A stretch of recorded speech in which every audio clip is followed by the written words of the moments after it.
Hi, Miss Brandy. Hello, how are you? I'm staying inside, so therefore I'm cool. How about you? I am well. I got to spend the weekend in Vail, so I was nice and cool over the weekend. Oh, yeah. The sun was really intense, but if you were in the shade, it was nice and cool. That's the difference when you can find the cool or it cools off at night, which we've forgotten how to do. Yeah. Yeah. How much longer do you think we have of this? 2 months? Oh, yeah. Well, and we're heading to Indiana Thursday, and it's going to be raining the first night, but then they're not going to cool off much below 70, but it's still going to be better than this. Yeah. Yeah. Yeah. Just even 10 degrees, Mm. um, colder than this feels like such a relief. Well, and my sister had made a comment last week that it was 20 degrees cooler in Dallas and it was 92. Just going, that's a little crazy. She goes, yeah, but it feels good. Yep. How are you, Mariana? I am good. Thank you. It's been a while. I know. It's so good that you can join today. It's been crazy. It's, when we're out of school, that doesn't mean we're off. We're Yeah. kind of at the beginning, but I did want to share that we have a new superintendent, which he's been here. He was our deputy superintendent and secondary assistant superintendent, so he's not new, but we are having our leadership symposium, which is a big event for all our principals and assistant principals and all the administrators coming. And our theme is Stronger Together, and everybody's getting the 34. Oh, wow. We That's are incredible. working with HR, and so we're working on well-being using the well-being book, as well as getting everybody kind of getting going, which is great. I think that's we've always had like top 5 and not everybody had it, but now everybody's been trained on for their top 5. I would say the majority, unless you're brand new.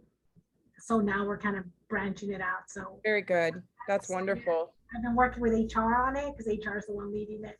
Mhm. So really, really exciting to see.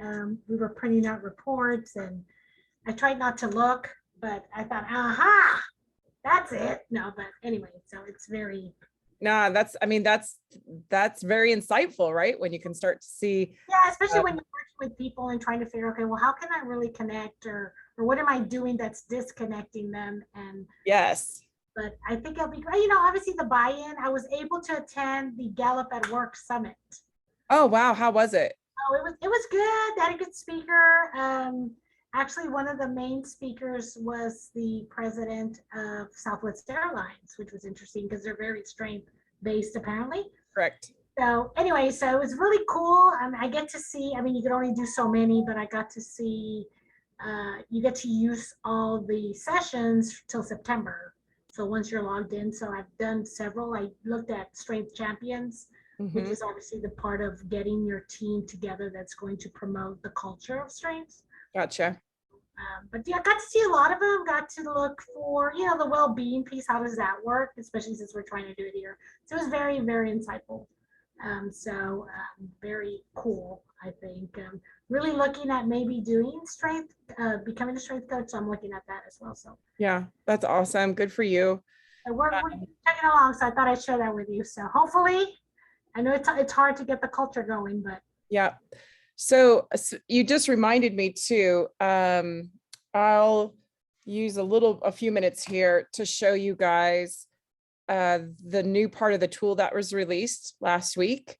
So let me escape really quick and show you guys this. So let's do it this way. Let's go to a new tab. So like if you guys are out online here and you go to www.strengthology, and you can either do strengthologyinsights.com like this, or you can simplify it and do strengthology.co. Both of them go to the same, it goes to the same thing. So you can see this looks a little different now, because now not only do you have the option of the $12 one that you guys have been using and logged into, but you have the option to get the leader subscription. And this is if you're actually running a team of people that use strengths. And what you can do, let me show you. So if you get the leadership one,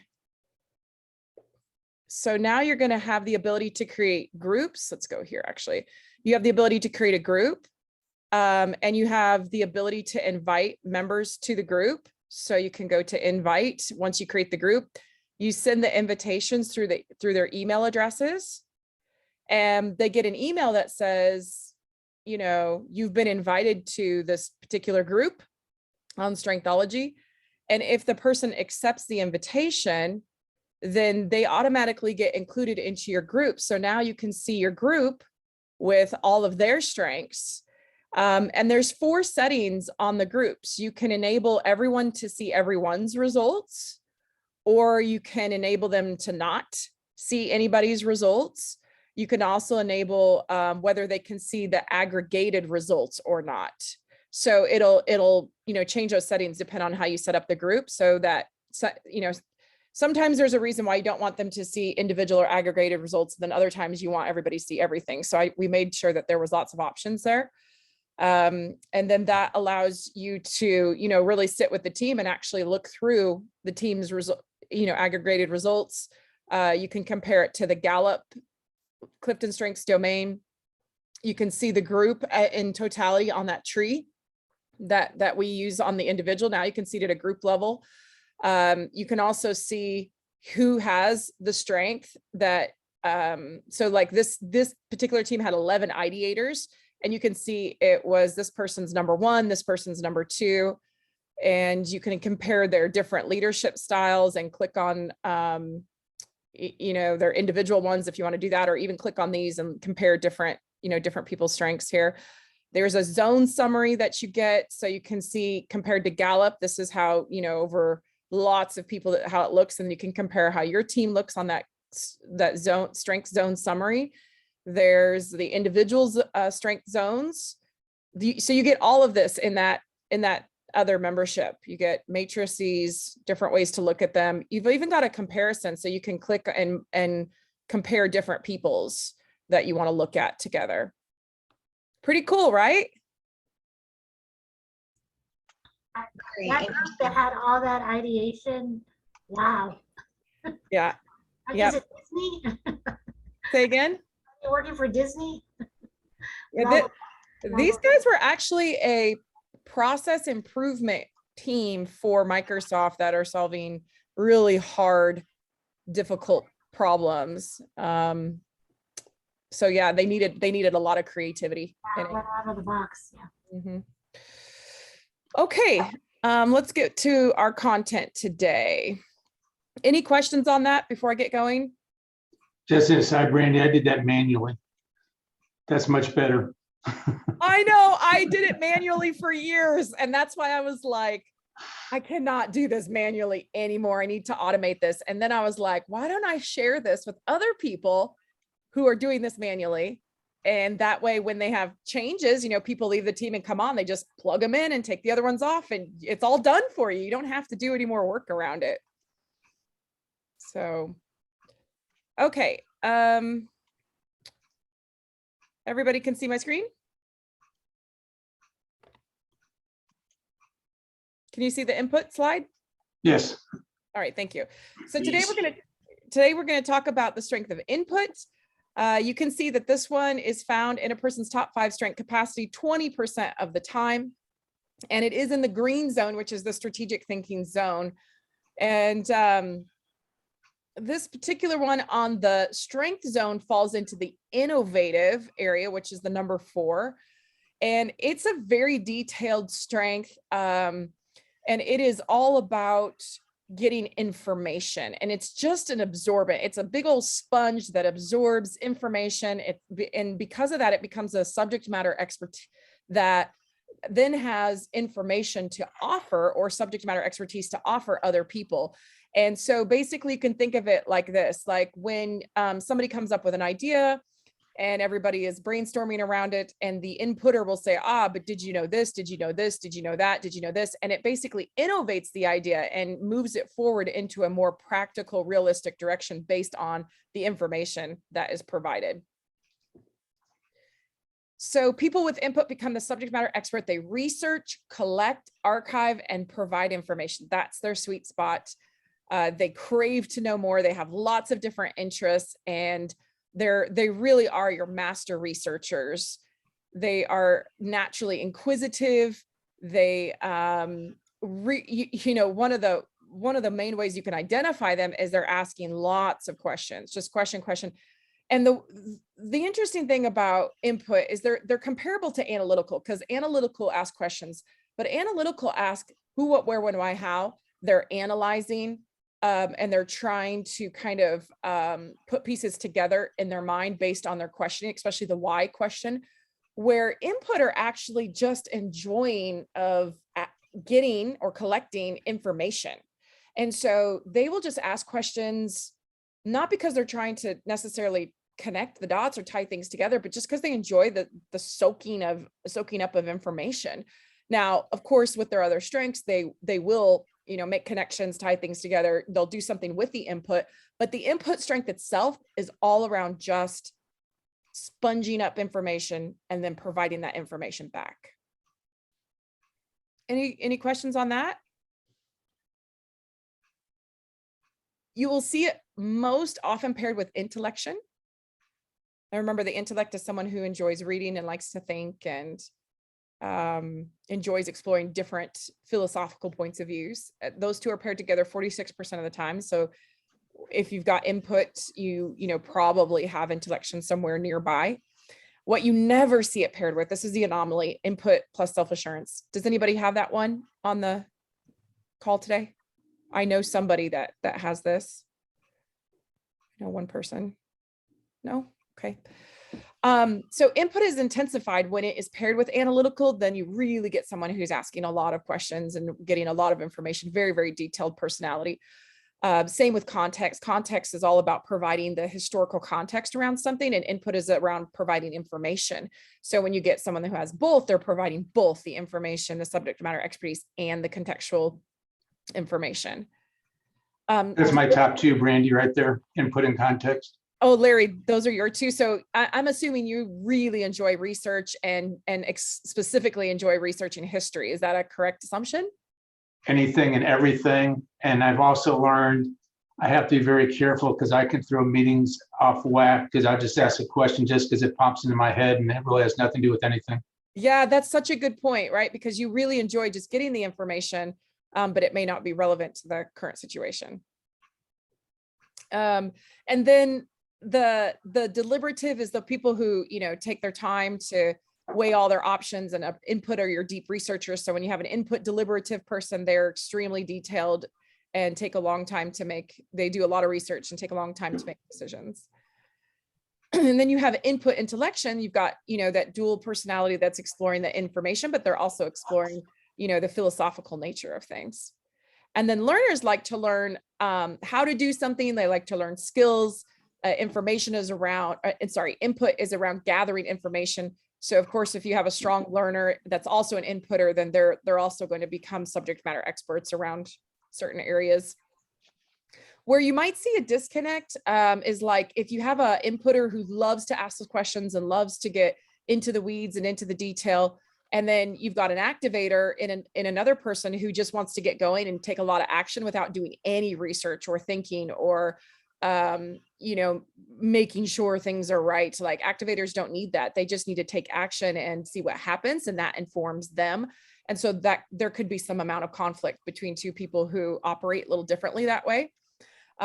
Self-assurance feels very confident. They're not dependent on the amount of research they have conducted, where input must do a substantial amount of research to feel confident.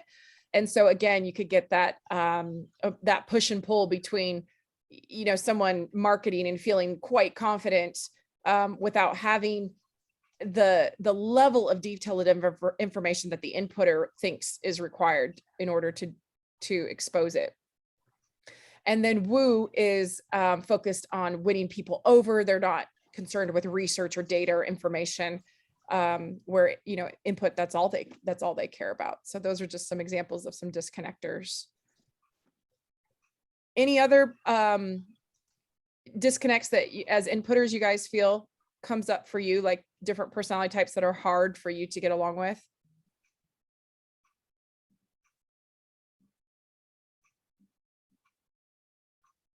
I know for me, it's actually can be challenging to work with an inputter. I'm wanting to execute and drive things forward pretty fast. And inputters will ask a lot of questions that I can't understand why the questions are being asked, why they're relevant.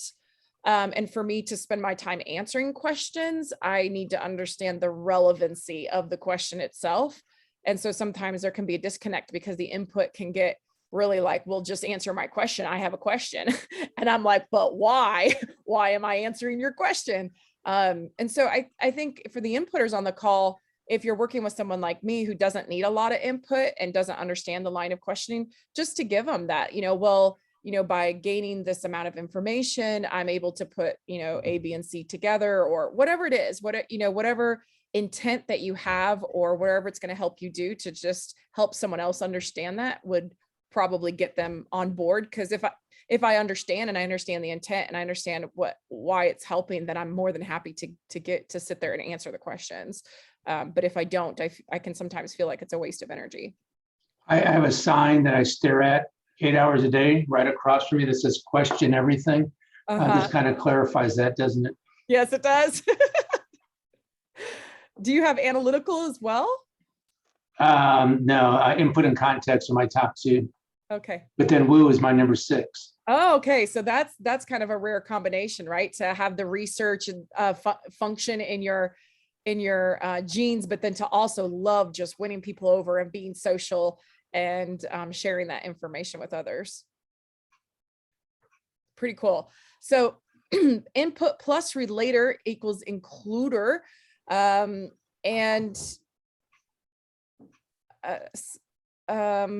don't really know how that works. I got this piece of data from somewhere else. What do we think?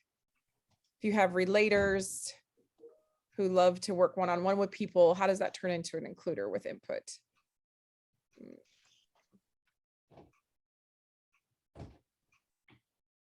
I don't know if I like this piece of data I got from somewhere. I'm not sure it makes sense.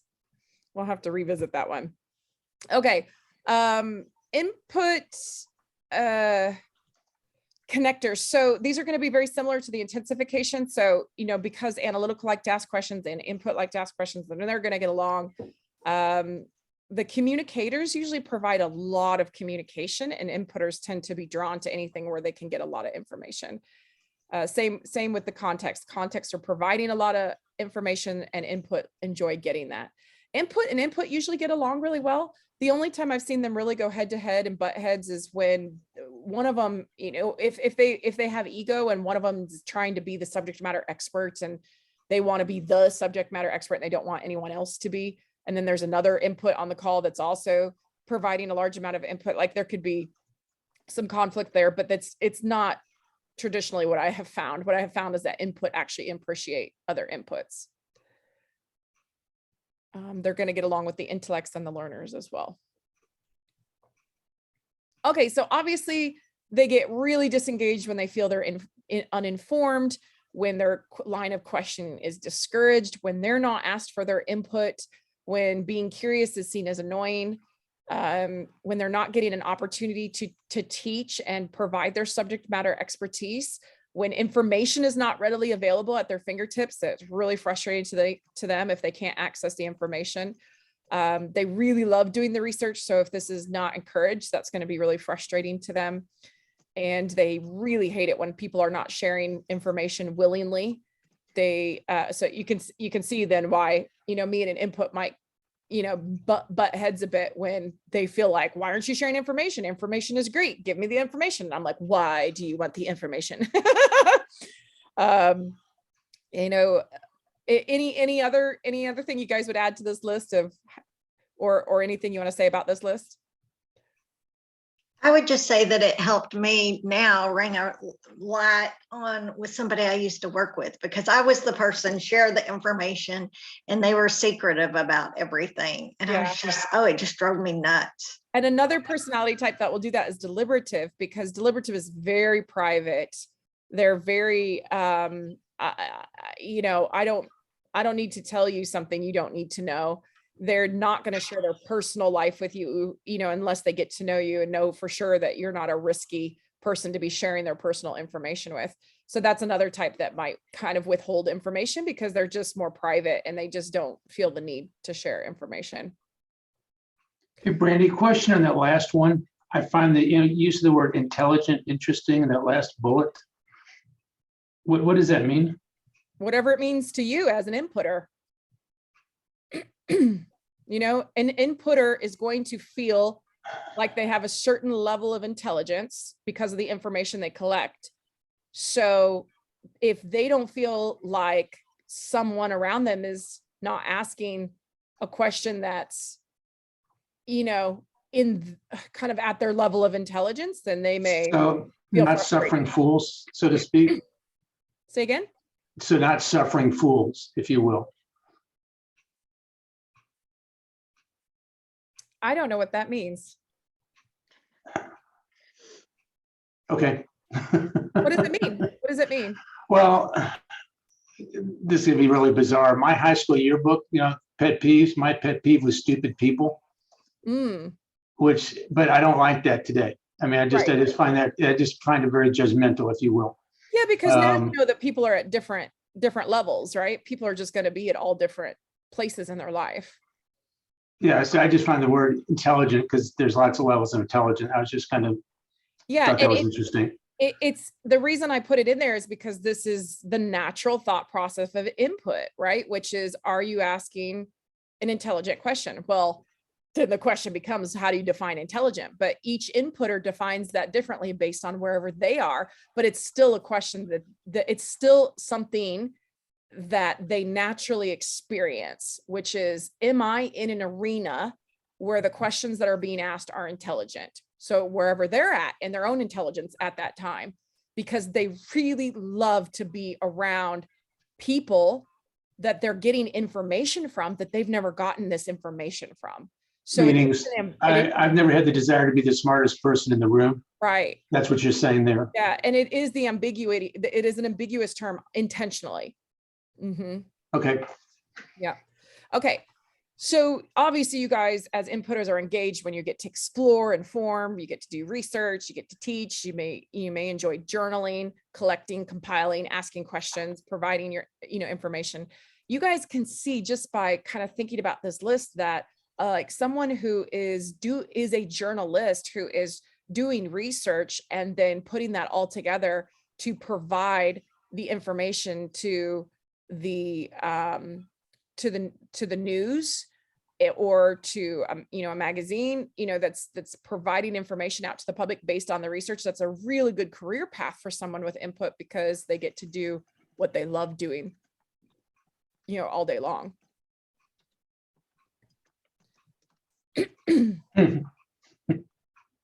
So what you might hear when you are using your input, but it's not really required or it's not of interest to the people that you're around,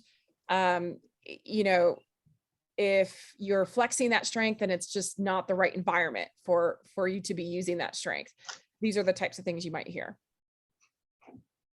Sound familiar? 100%. I hit everyone but the last bullet. Yeah. Okay. And then when you're using your strength and you're in the right environment, an environment that needs your strength, that wants your strength, that loves it, that benefits from it, then you start to hear all these other wonderful things about you.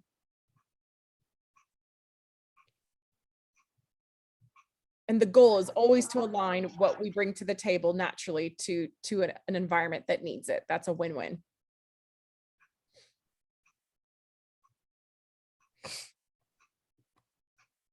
What they love to be acknowledged for is their collections. And that can be a collection of information. That can be an actual physical collection. They love to be known for knowing a lot and being informed, having the facts and the information. They enjoy being known as good teachers and being able to provide very accurate and detailed information. They love being known as the person to come to. And of course, they love to be known for their strong research abilities and subject matter expertise.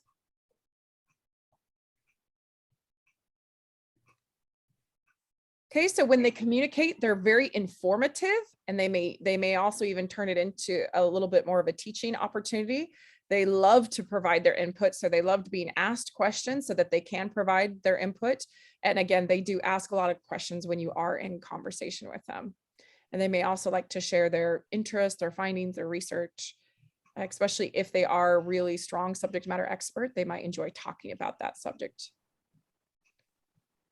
So when we're talking to them, in order to engage their brains, we want to ask them questions. We want to solicit their input. We want to ask them, what is your favorite topic to talk about, and engage them on that topic, and ask them questions about their subject matter expertise, or the research that they have done. And then of course, if they're asking us questions in conversation, they'll be really hopeful that we'll be happy to answer those questions. Brandy, can you go back a slide for a second? Yep. So the fourth bullet from the bottom, subject matter expert, versus the last one, which seems to me to say breadth, not depth. And Tom, the subject matter expert says depth to me. Seems sort of a conflict. So what I have found is that they have both. They're your trivia kings and queens. They know a lot about everything. But then I also find that they have certain areas where they like to get a little bit deeper and become the true subject matter expert. Like if they are working at, let's take Sabre. I used to work at Sabre. You would find people with input that just had a tremendous amount of depth of information around the airline industry. But what was interesting, even within the company, they knew a little bit about each area. They knew a little bit about what was going on in marketing and sales and engineering and all across, but then they also had deep subject matter expertise in their specific area. Okay. Okay. Thank you. You're welcome. Engaging questions to ask input, all questions, right? All questions, any questions, because they also like being asked questions. They don't like being asked questions that they don't know the answer to, but they do like to understand what they don't know, so then they can go get it, then go research it and come back with it. I remember over the weekend, one of my really good friends got input as a top 5 strength. And I said something and she was like, she had never researched that and she did not know if it was a fact and she did not know where I got my information from, and challenged it a bit. But what was even funnier is then to realize that she was over there on her phone getting the information to double check, see if my facts were right, because it just bothered her to not know that information. So that's kind of what it looks like. Okay, so if you are in a sales and influential role, and Larry, it would be great to get your input on this. These were some of the things I thought that if you're in a sales and influence role that you might be able to do as an inputter to be effective as a salesperson. What do you think?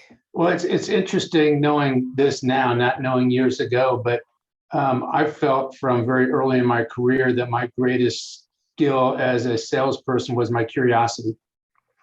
Just to drive and capture information, which is exactly what we're saying here. The challenge though is at some point you got to stop and say, okay, I got enough now. Let's go spend some money with me, right? Sure. But it's just, first, I find a lot of salespeople will fail because they tend to be superficial. And I would think people with input are going to drive deep to really figure out what the problem is. Mm-hmm. Awesome. Thank you for sharing that. And if we're trying to sell to you, then we've really got to have our ducks in a row. We need to have really good information, be able to answer all your questions, share any formal research that we've done around the product and services, and just really be able to show that we're a subject matter expert. And if we can't do that, then you might not be impressed and want to work with us.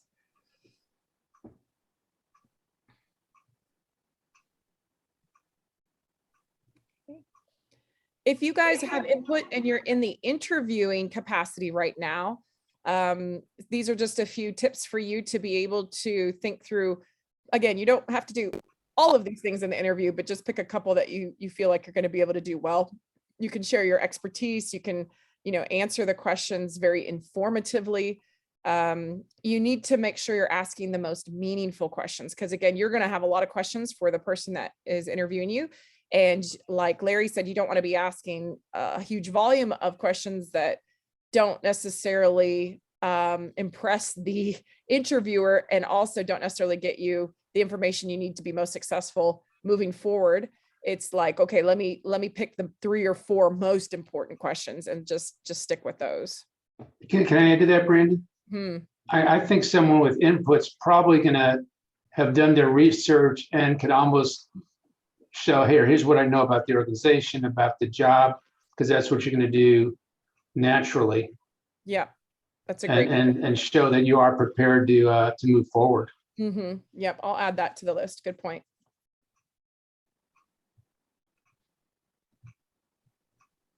Okay, and if we are just in random conversation with some random person, but we're trying to figure out what strengths they have, and we see that they are asking a lot of questions, they do have a lot of information that they're providing, they seem to be a subject matter expert, we might be able to go, they might have input as a top 5 or top 10 strengths. So maybe I need to engage with them in a particular way.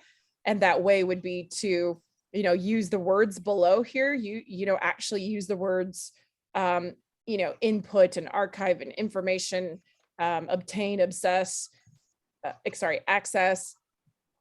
anything to do with, and it's really going to be all about facts and whether, you can back up what you're saying. They might ask you what your sources are and stuff like that. Okay. Getting someone whose input is number 1, yeah, facts, not emotion. Okay, there you go. Okay, so here's a couple of just suggestions for input. Obviously sharing the knowledge that you're acquiring will make your talents more valuable to others. When your inquisitiveness becomes a divergent and takes you off track, you may want to partner with someone strong on focus or discipline to keep yourself on track. You want to accept that you may feel like you never know enough. That's just how you're going to feel. People may feel interrogated or scrutinized when you're asking so many questions very quickly, especially if it's unclear why the questions are being asked, or if they're feeling vulnerable at that time. You need to really watch out for that. So pace yourself and state the intent behind the questions to gain buy-in.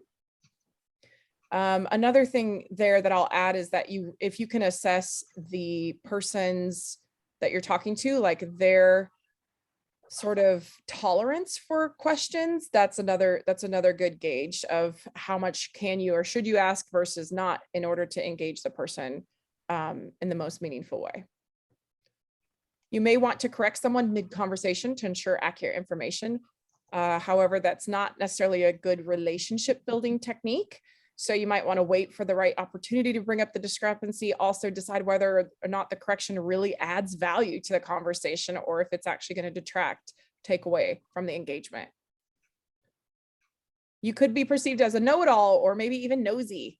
When you see this occurring, explain that information helps you put things together to see the whole picture, that you're not trying to be nosy. You just, really need the information in order to connect the dots.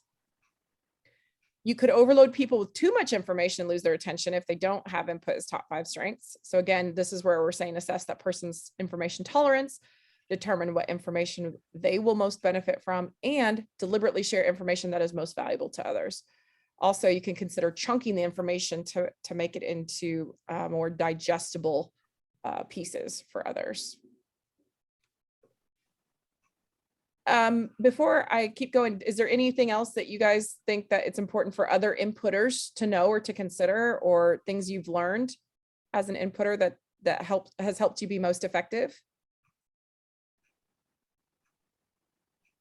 This is Heather Patel. I didn't know it was a strength. So it's actually kind of nice to point out to someone that it's a strength.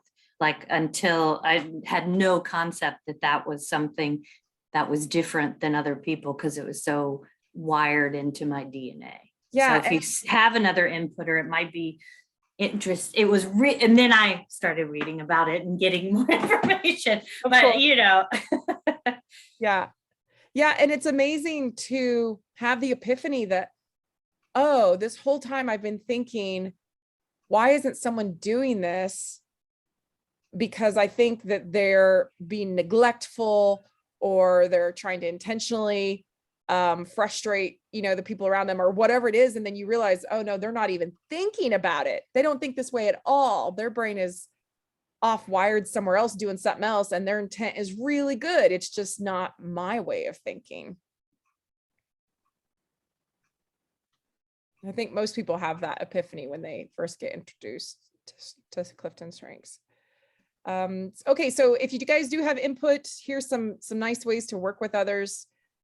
You really have a strong level of subject matter expertise to bring to the table, and you have the ability to go research, so you might as well offer to go research for the team and then bring back your findings to the team to help them be most effective. And if I'm working with you, I might want to help you find good resources, whether that's through a tangible, book or document, or maybe it's even a person, that you need to speak with to get your questions answered. And obviously if I want to engage you and I'm working with you, I can ask you, okay, what's your opinion? What's your thoughts? What have you learned? What research have you done? These are really good ways to engage your brain.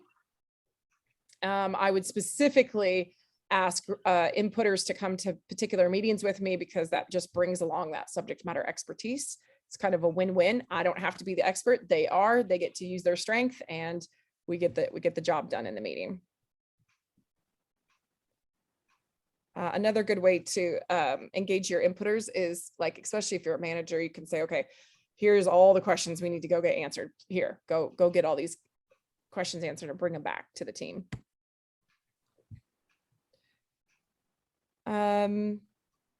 All right, so this is just a list for you guys to go through. I will post this on LinkedIn today, and you can then go through these to say, okay, what other strengths are out there that I should, as an inputter, be tapping into in order to get certain jobs done in accordance to my input strength. So an example might be communication, right? They can take all that wonderful research that you've done and actually get it communicated outward to other people. Hey, Brandy. Yes. Competition. So again, salespeople, I have my bunch of people on my team. Competition is top 5. For Okay. me, it's next to last. Okay. How does that mean ensure the information is the best out there? How does that tie into competition? So for example, if you're an inputter and you're just doing research just to do it, how do you know you're actually doing research that is really winning research, right? That you're putting out a winning paper, that you're putting out something that's going to take society and really grab their attention. You could go to a competitive person, for example, and say, okay, I've done all these researches, I've got 25 papers here. What do you think is the best one? And they're going to say, oh, by far, this is the best one, and here's why. And so then you go, oh, well, that's the one I need to work on publishing or putting out there, or, getting into other people's hands, because competition naturally see what is winning and what is losing. Got it.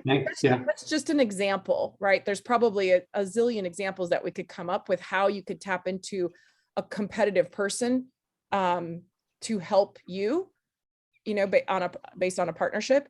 You're probably actually looking at it a little bit differently because you're looking at, how do I motivate and keep competitive people interested and engaged with my input strength? So it's a little bit different perspective than we're covering here. Yeah, I think of competition as winning and losing, and obviously there's more depth to it than that, I guess. That I don't see. There is and there isn't. I mean, if you stick to that basic, you've pretty much got it. And their brains literally are who's winning and who's losing. And now remember, they have other strengths around that, but that element of their personality, that neural pathway, that's how that works. Who's winning, who's losing, and what are the metrics to support that? And that's how I manage them. And metrics is, they're easy to manage for me with metrics. That's right. That's right. Randy? Yeah. I had, this is hitting close to home with me, because I had an inputter working for me in one of the creative groups that I was in, that I was leading at the time, and it made her very, very happy when I asked her if she would look up and get more information on a particular subject. It's like giving her you know, Candy. a steak dinner or something Yeah. like that. So to give her this, to ask her, and then of course be very respectful for her time and effort, because she was very thorough. Mm-hmm. Yep. And then how did that benefit you and the team? Well, it's like having a, you know, break glass and get information, you know, a fire hose right there, right at the ready. You were never ahead of her. She was always on it. So, and finding pockets of information that I would have never thought of. That's awesome. Okay, so if you have input and you are engaging in a relationship, you know, asking the questions for the intent of understanding is wonderful. You know, offering to do research needed for the partnership is great. You know, becoming the subject matter expert of your partner. And I put this on here because I've seen someone do this. I've seen an inputter just really study and research their partner to really, you know, understand who they are, what they like, what works for them, what doesn't. And I think that's a very strong skill for an inputter to bring to the table in a relationship. When there's a topic that, you know, the two of you have that's kind of open-ended, obviously you can go do the research and bring the information back to help bring some expertise to the table. I also think it's important to understand what information could help your partner, and you can help and go do some research for your partner and bring it back and say, hey, you know, I know you had some questions around this. I went and got some answers and information. I hope it helps you.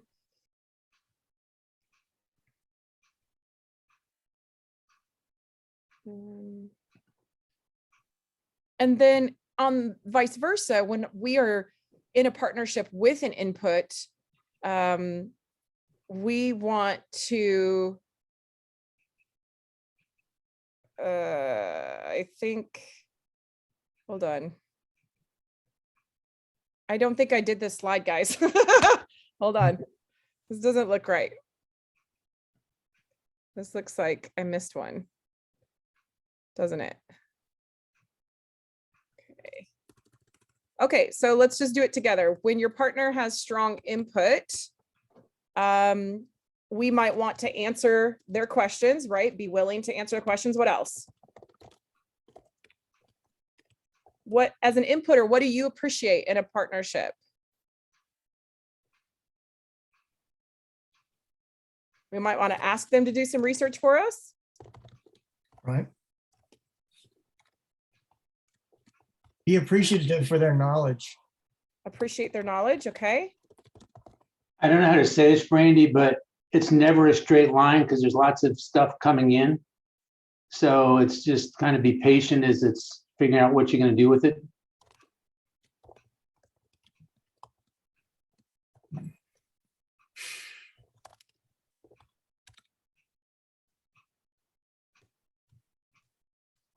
They've obtained, right? Obtained.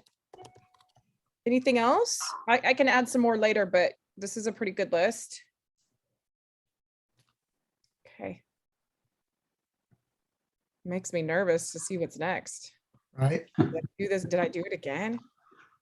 Oh, here it is. I just didn't. Oh, here it is. When your partner has a strength. Here it is, guys. I had an extra slide. That's what I got. And edit, and then did not delete the duplicate. Exactly. Right? Exactly. Yeah. Here we go. You do have quite a few slides. Just a few. I can't wait till this series is over, by the way, because I've been building these many slides every single week since what, December? Oh, I can't. There's only 32 of them. And we Yeah. appreciate it. Yeah, I can't wait till we get through this piece of it. I'm not going to commit to this level of depth in the next series. It's going to be a little bit smaller. But we're almost there, right? Because it ends I think the first week of August. So just a couple more weeks. Parenting. Okay, so if you have input and you're a parent, you know, you could, if your child is into it, you could create some really cool collections together. You can share the findings of your research to kids. Kids love to learn, so they might, you know, really enjoy hearing what you've learned. You can find those common interests between you and your child that you both like to go get more information on, go to museums, go to, have experiences where you get to learn stuff. And what else? Become the subject matter expert of raising children, do all kinds of research and read so that you know how to raise your kids according to the experts. I found it turns my kids into subject matter experts. Yeah, it could. Good. So this made me think, and this isn't to be so let me put this out first. My best friend has input.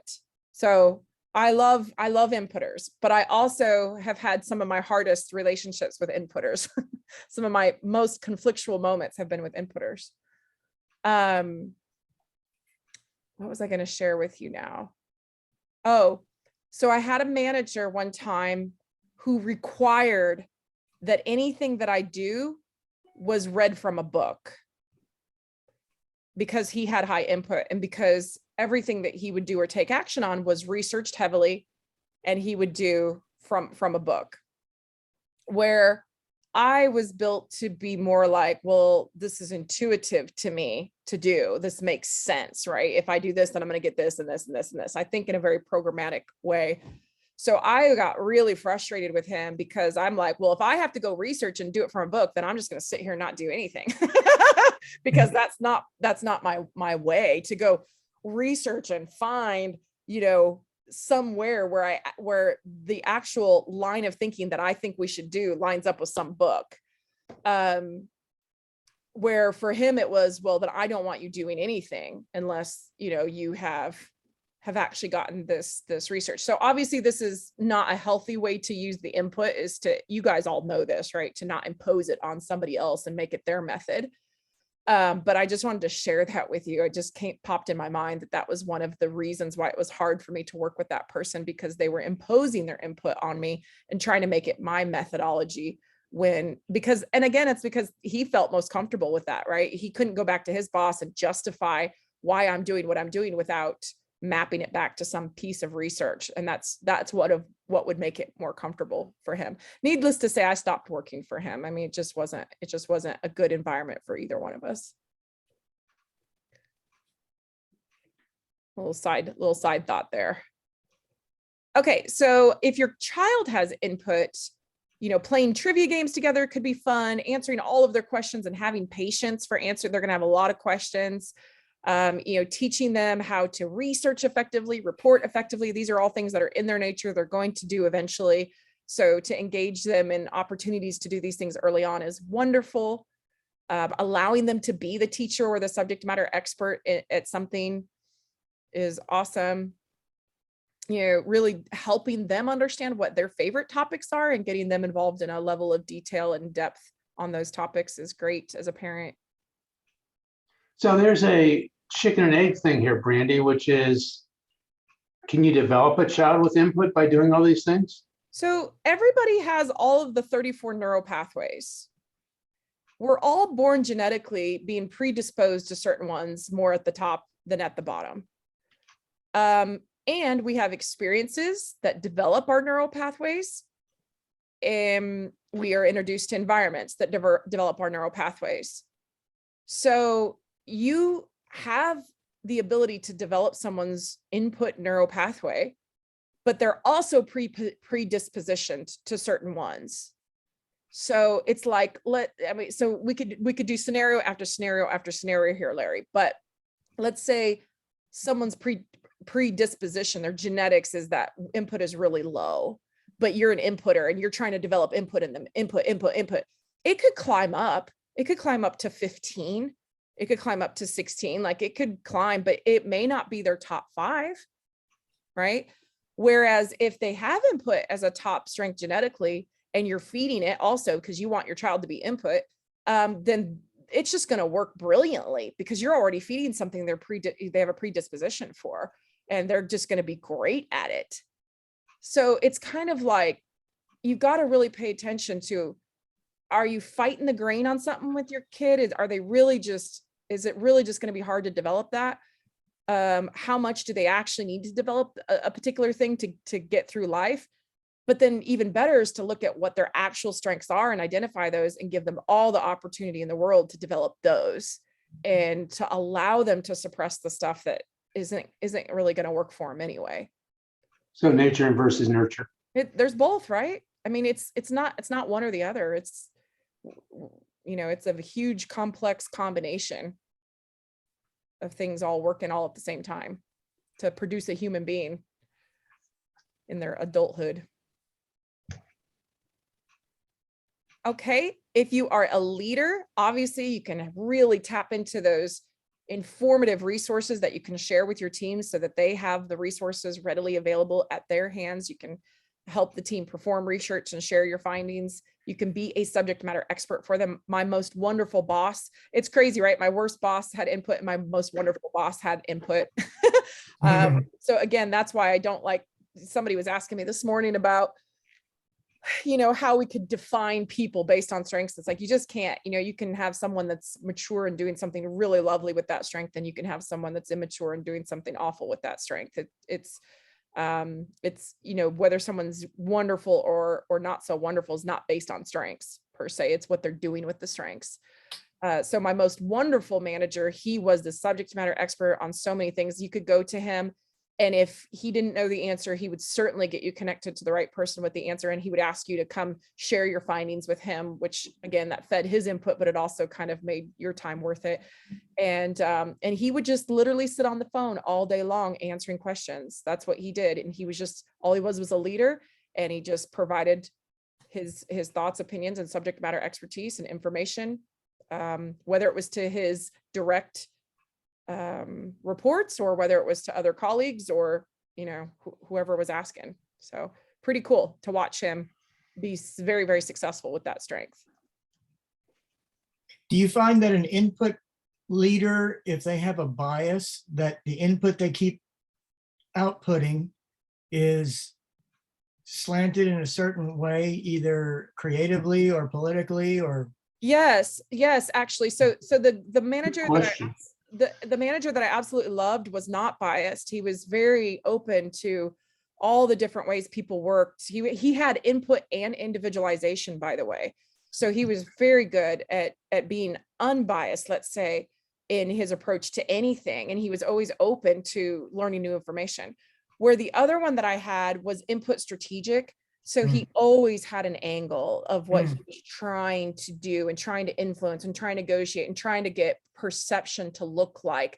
Right. He was fascinating to me because he had such a strong ability to be such a strong subject matter expert, but it was like he was actually trying to become the subject matter expert in a facade, you know, looking like something he actually wasn't. And you know, we automatically think people in leadership positions are you know, higher experts than ourselves. So initially I went into this relationship with like, he must know more than me, you know, but by the end of it, I was like, he just basically uses information to manipulate, and he doesn't really become the subject matter expert at anything, which actually makes him feel insecure, which then makes him manipulate more. And it's just this really, really bad cycle that he had going on. Where, like I said, with the other guy, there was none of that kind of manipulation or biasness going on. All right. That's my thoughts. Anybody else?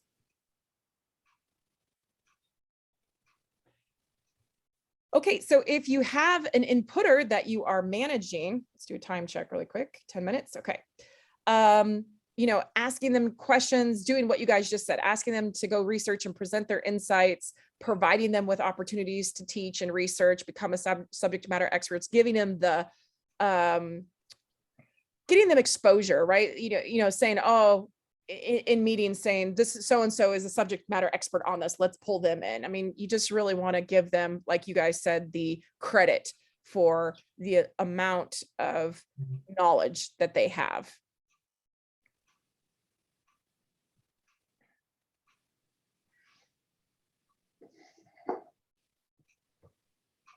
Okay, if you're working for an input, you definitely want to inform them, allow them to teach you, you know, ask them for the best practices, you know, ask them to research, some sort of like, ask them to say, can you find me a book or an article or a person that can help me with this? They'll be all over that. Can I add one today, Brandy? Yep. Bring me information I don't know. How do we know what you don't know? In my mind, I don't know anything. I'm always looking for new information. So just bring you information. Yeah, Okay. So I think I covered it with provide them with as much information as possible. yeah. Okay. Okay. You have input and your manager does not. You're going to have to ask for opportunities. You're going to have to tell them how you're wired. You're going to have to tell them what you'd like to contribute to the team. You're going to have to explain why. You're going to have to let them know what type of research you would like to do or why you think it's going to have an impact or inform people or why it's worth your time. You're going to have to say, look, this is the subject matter expert that I want to be and that I want to bring, that I think I can be for the team. It's just going to have to be a lot of discussion around, this is why this is important. This is what it can do. This is the impact. Seems like a lot of work, but it's also really great if you have that level of expertise to bring to the team and the manager is open to you doing that. And if you have a manager that thinks it's stupid, you're on the wrong team. Right.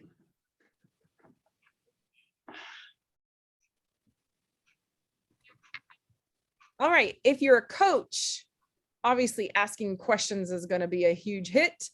Identifying areas that they can use their subject matter expertise, where they can do a lot of research, where they can provide insights and report, helping them identify those opportunities and then get connected with the right people so that they can, and not just the right people, but right companies, right industries, right people, all that stuff is important as a coach.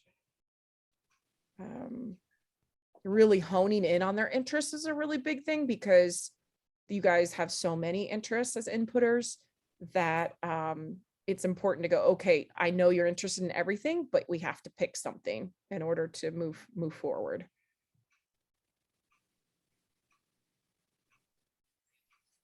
If you are a coach and you have input, then there's so many resources that you can bring to the table. There's so much research you can help perform for your clients, and they will pay you for your expertise, for your input, for doing the thinking for them, and just putting into their hands everything they need to be effective, successful. The problem is they actually have to then read it, right? They have to read it and they have to trust that you've got them the best stuff, and that you're trying to be very considerate of the amount of time that they spend on the material that you gave them.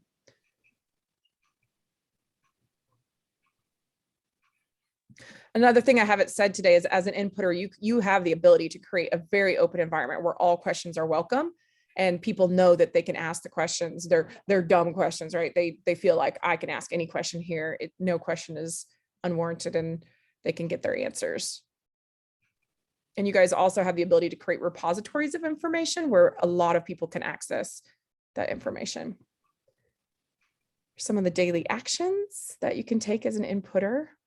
And again, if you're in the position where you're looking for a job, hopefully the job description says that you'll be needing to do some of these things.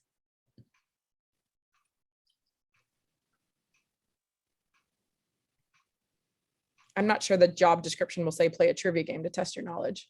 Right. But if it did, it's a win. Okay. If someone doesn't have enough of this input strength, they really could be, uninformed or unintelligent or disengaged. Just uninterested is another one. Let's put that one on here. They could come across that way or actually be that. Uninterested. Where if you are using input and you're optimizing it, you should be able to tap into, look, I'm the subject matter expert. I'm curious, I'm educated, I'm knowledgeable, I'm an advisor, I'm an expert, I'm informed, I'm informative. And if you're using it too much, where it becomes a deficit to you in particular situations, This is where you really are just acting as a know-it-all or interrogating people or being nosy or annoying. Like, some people take their input to this level on the spectrum.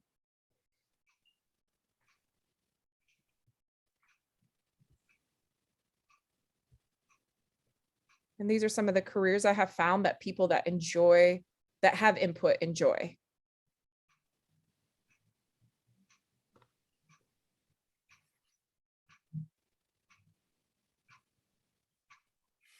And any kind of book that has a large amount of data in it, like information, you guys will appreciate. So I've tried to think of a couple. Any others you guys want me to throw on here?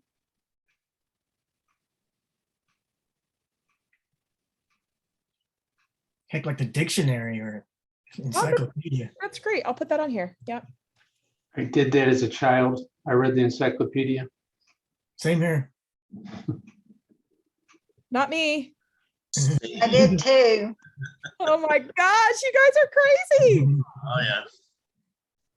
That's amazing. We didn't have the internet. I mean, I read sections of it, but the whole thing. A letter at a time. Oh my gosh. Mhm. All right. Here's my info for anybody that's new to this call today. Any other thoughts, questions, feedback, anything else you want to discuss around input? Was this helpful? Was it informative? Informative and spot on, right? Good. I learned their strengths better just by listening, Yes. because it's not one of mine. It's not even near. Okay, good. I love hearing that. Mhm. All right. Anything, any other questions about the new subscription on Strengthology? I don't know anything about it. The one that I showed you at the beginning of the call? Oh, I missed it because I was looking for the Zoom address. Okay, so here's the new subscription. Let me go back. Let's see here. So if we have it, it'll just show the new subscription or, No, ma'am, you have to upgrade to it if you Okay. want to get the leader subscription. So there's a new subscription out there, David. Instead of just the professional one, you guys can upgrade to the leader one. And this is for managers specifically. So if you're a manager and you have a team of people and you want to be able to see your teams, you can create a group. You can invite people to that group. And then you can, they have to accept. I'm trying to find a good one here. Let's just go back to. Does it just pull in their strengths automatically once they accept, Brandy? Once they, well, it depends if they're already in the system or not. So if they're already in the system, yes, it pulls them automatically in. They're in. What does that mean in the system? What does that mean? I'm sorry. Meaning they've already signed up for a subscription to Strengthology.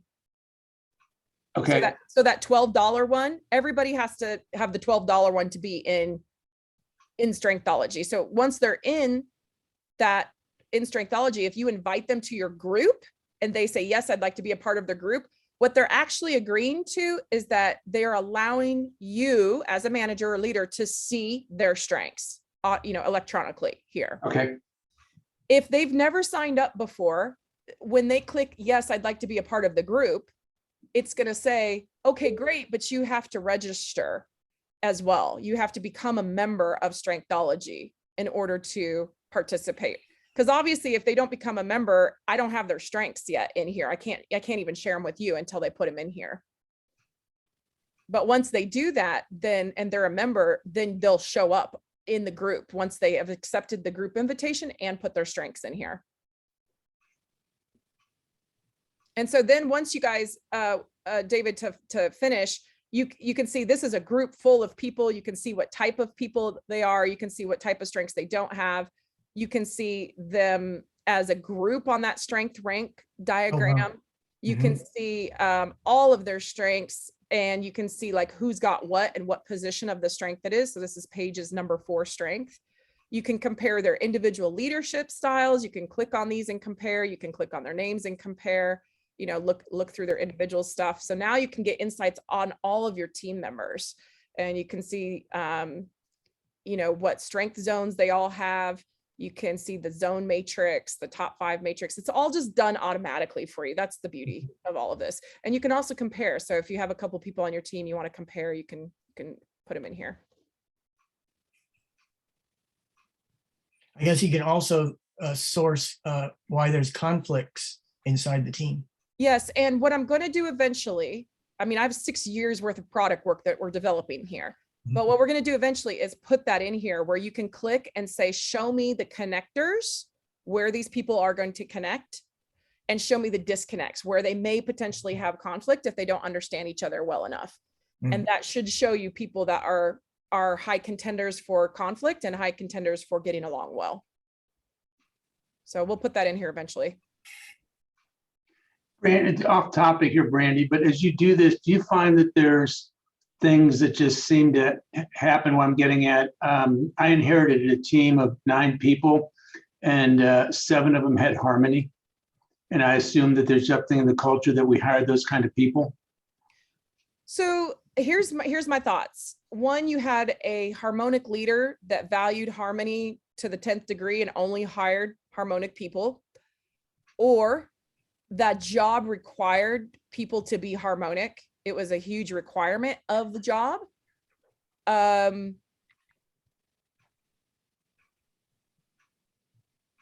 Probably the only 2 factors that really warrant how that might happen. Or I guess like another one might be is like if they only took referrals and they only took referrals from the team members and the team members are all friends with harmonic people, then maybe that's just what the only place they sourced. 80% of my team came from people recommending them. So it's probably then that last thing that you said. Okay. I was in a church choir and everybody had harmony.